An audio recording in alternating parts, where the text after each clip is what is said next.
this lens performs fine for film. You know what I mean? Oh, I see. So you wouldn't keep a Leica lens? I mean, I'm on the fence about everything, right? Oh my gosh. I got you on camera saying that.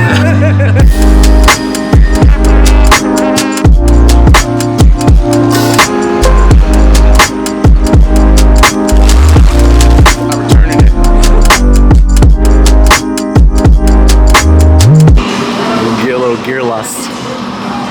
Black paint. So, wait. Let's get it all out on the table. Oh, where do we go? This is the void lighter, we're about to cover that up.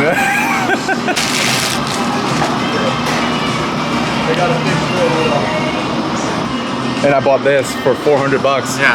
And the quality, I should get one of these. dude. Yeah. This like look. I thought about doing more videos. S-Log. This Right. thing is just like, I don't know how to grade though. Like I'm not good with computer stuff, you know. So Yeah. like, Yeah, you mean, you know, you learn. I need to learn is what it is. The funny thing is that like most of the money that I make nowadays is from video work, and I learned everything I know from video from starting my YouTube channel.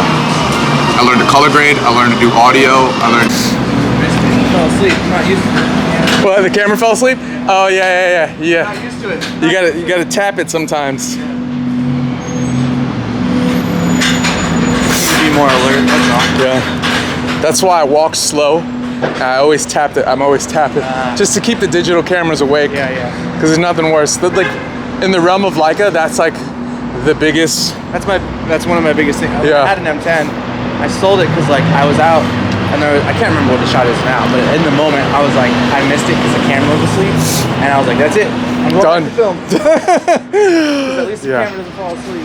But I've made so many mistakes on film too. So. Yeah. But like, out of all the digital cameras that you could fuck with, that's like the biggest grievance. You know what I mean? Like you're not missing autofocus. Like there's sometimes where I took magical photos that I thought were gonna be incredible on my Fuji, and then it back focused, and I'm like, you mother. Why I like M cameras so much, digital or film, is just that most, if anything goes wrong, it's kind of on you. Yeah, the camera's fault. Exactly. Except for if it falls asleep. Except for if it falls asleep. Lazy ass camera. It's still your fault, kind of, for not paying attention. You know? Gotta get you with that SL2. Yes. I think I got it. I don't even know. Did you get it? I did. I mean, it's the same focusing, right? Yeah. It's the same thing. Yeah. It's muscle memory. Yeah, I can't wait till you see those files. You're gonna. Yeah, it'll be interesting. And you said you never shot the SL2. Interesting. And it was around the shop. You just weren't interested. No, the SL2 came out after I left. Make a photo that's like interesting. You're like, what's happening in this photo? Yeah. And then there's video of what's happening in the photo. It like kills changes you no longer have to use your brain to think about what's happening. Yes. You know what happened. Yes. So it changes like the power of an image. Yeah. So I think if I did YouTube videos, I wouldn't want to post good photos, and then it's like, then I'm not even. Then it feels like I'm not. Well, does that make sense? No, it makes complete sense, and I say this all the time. My YouTube photos and videos feel disposable. Yeah. Which is why I kind of like don't like, and you put it into better words than I've been able to, but like something about shooting photo and video at the same time makes it feel irrelevant. Yeah. And then I just like, those photos don't go anywhere. Right. If I took them for a YouTube video, I'm just like, they just felt like they were for YouTube. Yeah. Oh God, we're so backlit. I wonder if this even works. I've been shooting a lot more. I've been trying to do a lot less street and a little bit more like environmental portraiture and stuff like that. And 35mm is not it for that. Yeah. At least film. Maybe 35, full frame sensor. Yeah. Yeah, with 35mm. That's all I care about these days. Is environmental portraits. Yeah. I'm like big on that stuff. Like I know my influences are so strong. Like I want to make something as good as Bruce Davidson's Subway one day. Yeah. And those environmental portraits are just unreal. Oh my God. Is this my fucking bird moment? Yeah, for some video, that'd be great actually.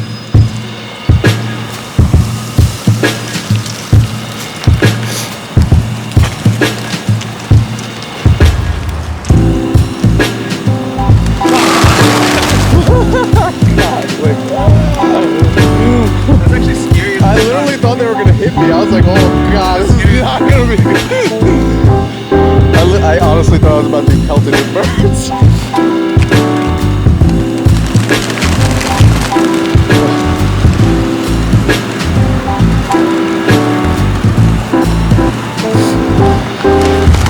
Dog-ass animal.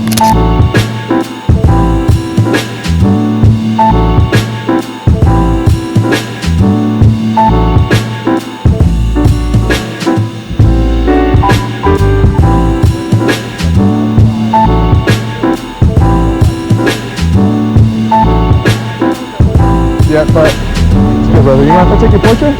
Nice to meet you. And the light is hitting you perfectly right now. You used to model, huh?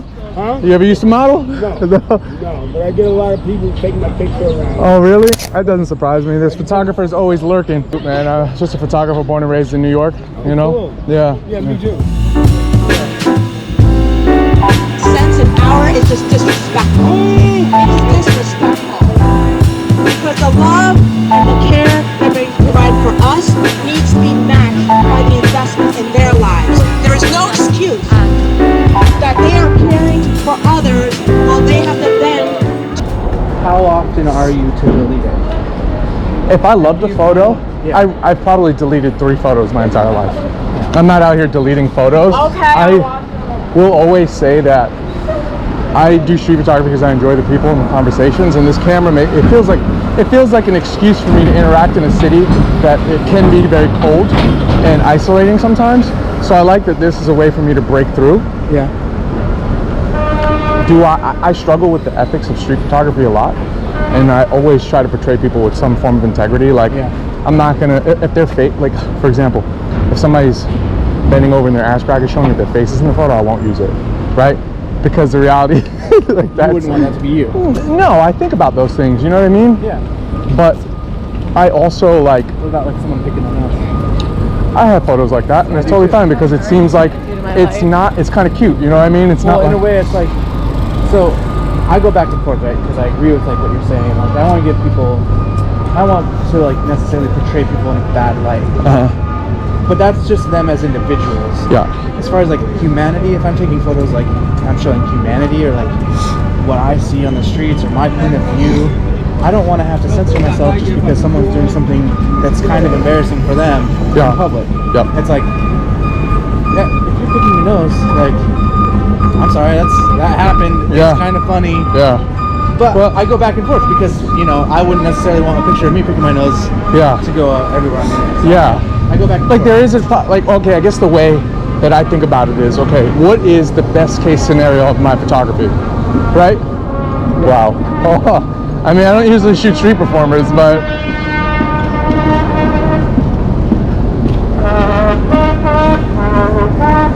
yeah, see, that's another thing. I always carry cash. I feel like when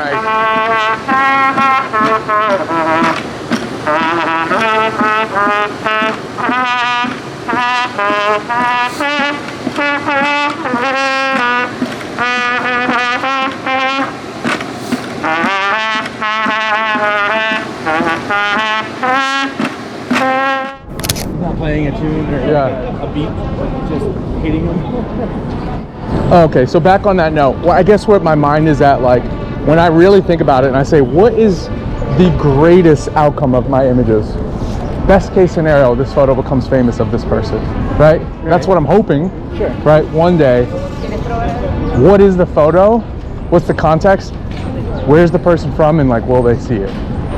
Right? Like, back then, if you were Bruce Davison, that person was never going to see that fucking photo, no Right. matter what. Right. Now the internet changed that. Yeah, there is a good chance that someone could see a photo that I took. It like, you know, like I post my work, they have 1 million followers. Right. That's insane. Yeah. And then people repost it. That's going out to millions of people. Right. So it's like, if this photo succeeded the way that I would hope for it to succeed, what is it that I'm portraying? Because I don't believe that there's any truth in photography whatsoever. No. Yeah, I agree. Well, Yeah. yeah.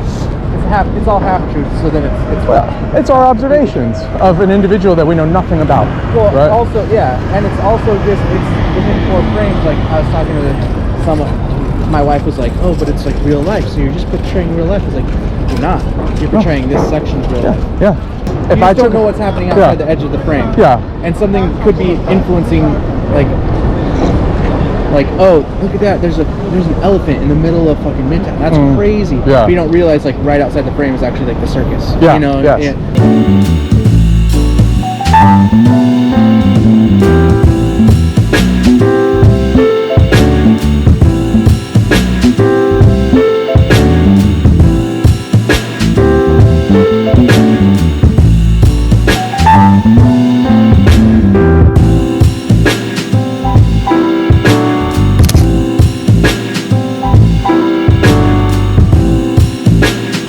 That's what they're gonna start calling you, Dustin Digi. Dustin, Dustin. Digi Dustin. That's better. Dustin. Dustin Digital, on the move. Yeah, I don't know, man. That I messed that completely up. I don't know how to use this shit. We already established that once you switch for the first time, you're not gonna take a good photo today. Yeah, no, so that's the case. if this video makes it online, nobody make this guy feel any particular way about his work today. I'm sharing none of this. No one's seeing it. That's what I'll do. I'll just put up like black bars for all your photos. It's all just blurry. Yeah.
What are you rocking? This guy's been telling me to go digital all today. Candy? Nice. Very nice. What's it say on the back? Born to lose.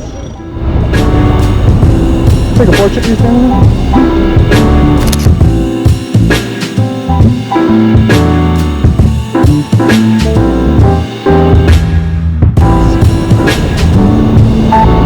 I was waiting for that moment. I got the good face, don't worry. It was a good one.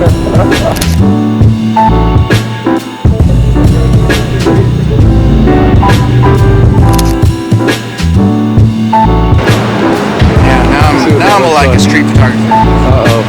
I feel like Willie's gonna be upset. That gray cord. That gray cord's on YouTube. Manual or auto? Let's do auto. Here, hit me with a test shot. Get that exposure. Or is it TTL because you have that on? No, it's not. Gotta turn on the camera.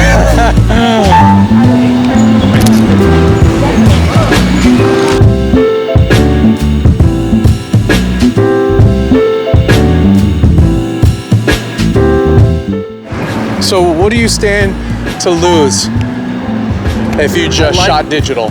I like film better. Okay. I like that I get a physical backup of every shot. Okay. I like the idea of when I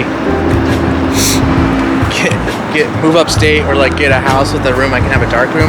I can like have a dark room and like I can make prints that aren't Like an enlarger instead of digitizing them? Yeah, and I can like make prints and that will be my hobby instead of going out and shooting when I get older or whatever. Alright.